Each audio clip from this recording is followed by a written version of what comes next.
My name is Scarlett. I am 30 years old, and the image of that night has burned itself into the back of my eyelids like a film reel stuck on repeat. My mother's laughter was sharp and merciless as she shoved my grandmother into the pouring storm, her frail body trembling as if the rain itself could break her bones. She killed the mood. Might as well let her eat with the dog. My mother spat with a venom that seemed too cruel for anyone to direct at their own flesh and blood. The curtain slammed shut, muffling the storm outside, while inside, wine glasses clinked against polished wood, the scent of charred ribs wafted through the air, and the atmosphere pulsed with laughter that had a sinister edge. Everyone else joined in, their eyes avoiding the thin shadow of my grandmother hunched beyond the glass, as though her suffering was some unwanted distraction from their indulgence. My heart twisted, a knot of rage and sorrow tightening in my chest as I stood frozen by the door, the storm lashing against the windows in rhythm with the pounding of my pulse.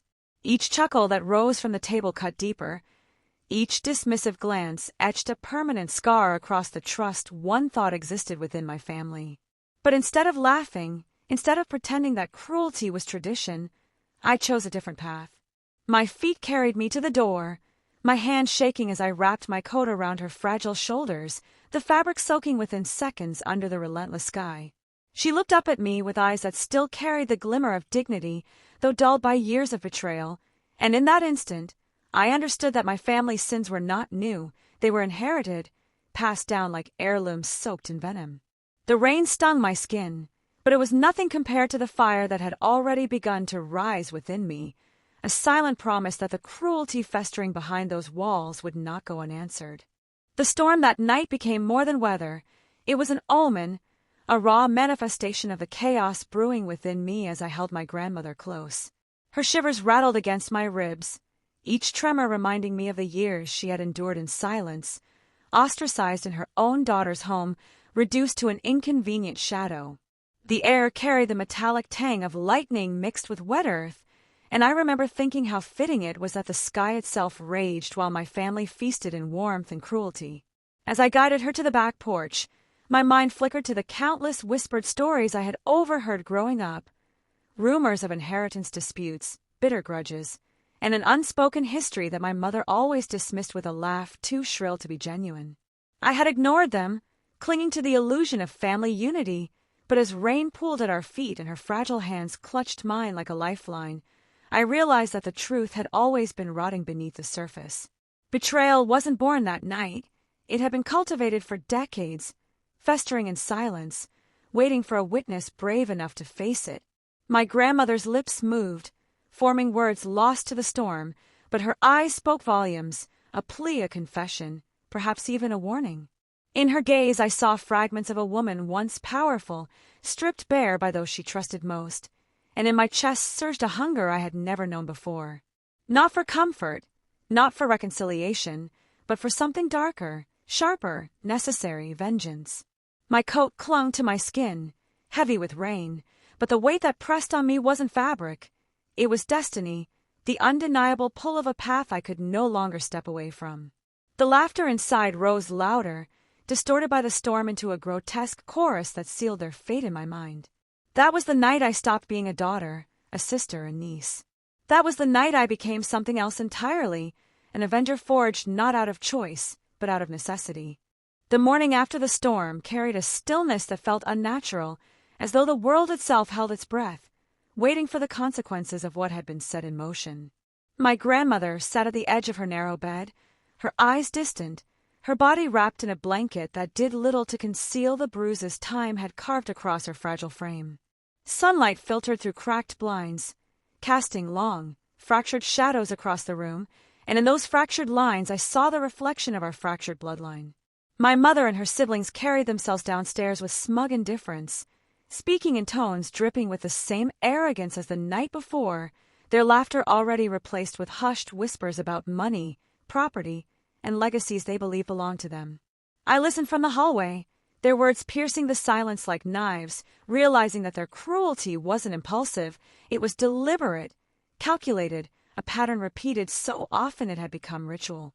My grandmother, the matriarch who had built the very foundation they stood on, had been reduced to a burden, her presence erased like a stain on a white cloth. I could feel her gaze on me, heavy with an unspoken truth, as if she were begging me to see through the lies that had suffocated our family for years. And I did. For the first time, I understood that the love I had believed in was an illusion carefully crafted to control, manipulate, and exploit. Their smiles had always been masks, their kindness nothing more than a lure to keep me tethered to a system of exploitation. My chest burned with a mixture of grief and fury, a poisonous blend that hardened into resolve. If blood ties were chains, then I was ready to shatter them, even if it meant becoming a stranger to those who shared my name. The image of my grandmother drenched in rain would not leave me. It became a symbol, a reminder etched into my mind, a sacred scar that whispered of duty and justice. I knew that silence was complicity, and if I allowed them to continue, then I was no better than those who laughed while she shivered outside. Something inside me broke open that morning, and from the fragments emerged something stronger, sharper, unrecognizable even to myself, the woman who would bring them to their knees. Days turned into weeks, yet the storm never truly left me. It lived beneath my skin, humming like electricity, reminding me that vengeance was not a fleeting thought but a destiny carved by cruelty. I watched my family more closely than ever, each interaction revealing cracks in their carefully constructed facade. My mother's smile, once a symbol of comfort, now seemed like the sneer of a predator circling its prey. My aunts, their laughter hollow and forced, schemed behind locked doors, whispering about wills and estates as if my grandmother were already in the ground. Every night I would sit beside the frail woman they had discarded, her brittle fingers tracing invisible patterns on my palm, her voice low, confiding pieces of a past I had never been allowed to know. Secrets spilled like poison honey, the fortune my grandfather had left behind, the betrayal that had split the family long before I was born, the calculated cruelty designed to break her spirit until she no longer had the strength to fight. Each revelation was another stone in the monument of rage I was building inside myself, a towering structure that loomed over every moment of silence. I began documenting their words, their actions, every small cruelty they inflicted when they thought no one was watching. To the outside world, we were a perfect family, polished smiles for church pews and neighborhood gatherings, but I saw what lurked behind the curtain. I saw the rot, and though they believed me blind, I had begun to shape their arrogance into a weapon they would never see coming. My reflection in the mirror no longer startled me. It was not the face of a daughter who once sought approval, but the face of a woman sharpened by betrayal, eyes cold with purpose. I whispered promises into the darkness before sleep, vows that I would not let her suffering be in vain, that I would unmask them before the world, that every laugh they had stolen from her would be paid back in anguish. In those moments, I understood that revenge was no longer just a desire, it was the only language left for me to speak. The first move came quietly, cloaked in the ordinary rhythm of daily life, though beneath its surface I had begun orchestrating every detail like a conductor guiding a symphony of ruin. My family remained blind, convinced of their invincibility, their arrogance leaving them vulnerable in ways they could not comprehend. I started by gathering fragments, documents hidden in dusty drawers, bank statements long forgotten, photographs that captured moments of truth when their mask slipped. Every piece I unearthed told a story darker than the last.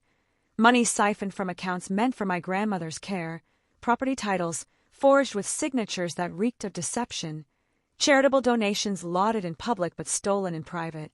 I pieced together a puzzle of greed and betrayal, each discovery filling me with equal parts disgust and determination. Nights became my sanctuary, the silence broken only by the scratching of pen on paper as I compiled evidence, every page a nail in the coffin of their legacy.